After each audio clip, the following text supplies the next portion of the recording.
মালদার চাচলে সোনার দোকানে দুঃসাহসিক ডাকাতিতে বিহার চোখ। 5 দুষ্কৃতীর মধ্যে 2 জন বিহারের, 2 জন উত্তর দিনাজপুরের ধারণা পুলিশের। টেলিফোনে এই মুহূর্তে আমাদের সঙ্গে রয়েছেন আমাদের প্রতিনিধি করুণাময় সিংহ। করুণাময়, সেই বিহার যোগের প্রসঙ্গ উঠে আসছে, কিভাবে এই চক্রান্ত করা হয়েছিল বা বড় কোনো চক্র এর সঙ্গে জড়িয়ে কিনা এখনো পর্যন্ত পুলিশ সূত্রে কি জানতে পারছো?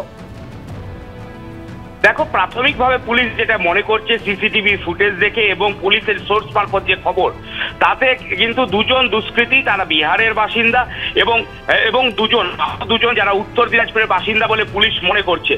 আরেকজন যে 5ম দুষ্কৃতী তার কোথাকার বাসিন্দা সেই বিষয়ে পুলিশ নিশ্চিত হওয়ার চেষ্টা করছে। তোমাকে বলে রাখি 6টা 48 গতকাল সন্ধ্যে 6টা 48 যে সময় অপারেশন শুরু হয়, মাত্র 5 মিনিটের অপারেশন, 5 জন দুষ্কৃতী এবং এই যে লুটপাটের ঘটনার পর নিশ্চিন্তে বাইক নিয়ে বেরিয়ে যায় গুলি ফায়ার করতে করতে।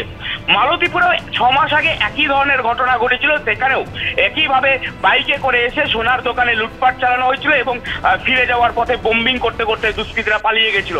এক সিভিক ভলেন্টিয়ারের মৃত্যু হয়েছিল বোমার আঘাতে বাধা দিতে গিয়ে।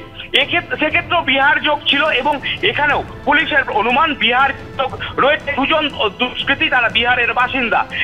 বিভিন্ন ওই যে এলাকা, সেখানকার সিসিটিভি ফুটেজ যেমন পুলিশ সংগ্রহ করেছে, পাশাপাশি বিভিন্ন রাস্তার সিসিটিভি ফুটেজ সেটাও সংগ্রহ করা হচ্ছে যে কোন পথে দুষ্কৃতীরা চাচল থেকে পালালো সেটা নিশ্চিত হতে চাইছেন পুলিশের তদন্তকারী আধিকারিকেরা।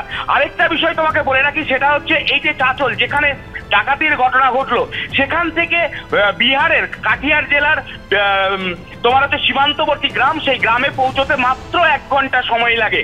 এবং পাশাপাশি সেখান থেকে তোমাকে বলে রাখি জাতীয় সড়ক রয়েছে 81 নম্বর জাতীয় সড়ক, ওই পথ ধরে 81 নম্বর জাতীয় সড়কে উঠলে সেখান থেকে বিহারের কাটিহার, বিহারের বারসই যাওয়া যায় এবং উল্টো দিকে ঘুরে গেলেই সেখান থেকে যাওয়া যায় তোমার হচ্ছে উত্তর দিনাজপুরের ইটাহার।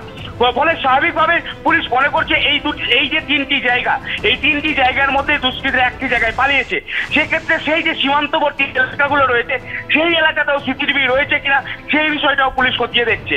মাধুরী, ধন্যবাদ করুণাময়।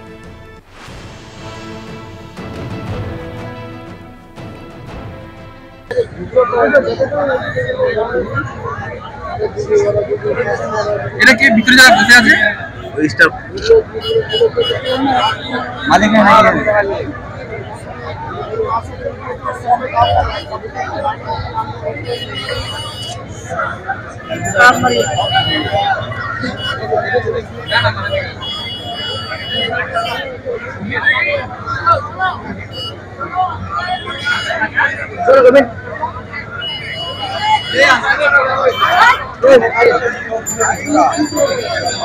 কিছু নেই তো